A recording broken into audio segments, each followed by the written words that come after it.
போது உத்தரப்பிரதேசத்திலும் அப்படி நாம் வெற்றி பெற்றால், மேற்கு வங்கத்திலும் வெற்றி பெற்றால், பீகாரிலும் நாம் கணிசமான வெற்றியை பெற்றால், டெல்லி பஞ்சாபிலும் வெற்றி பெற்றால் பிஜேபியை தூக்கி எறிய முடியும், ஆட்சி அதிகார பீடத்திலிருந்து அப்புறப்படுத்த முடியும். அதற்கான வியூகத்தை வகுத்தவர், முதல் புள்ளியை வைத்தவர், அதை தொடங்கி வைத்தவர் தமிழ்நாடு முதலமைச்சர் அண்ணன் தளபதி அவர்கள் என்பதை மறந்துவிடக் கூடாது.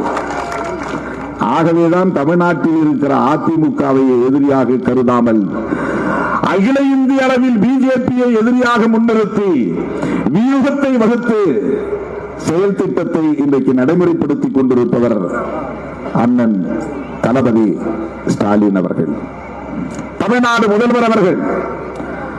அப்படிப்பட்ட அந்த முயற்சியை அவர் வெற்றி பெற வேண்டும் என்பதற்காகத்தான் விடுதலை சிறுத்தைகள் கட்சி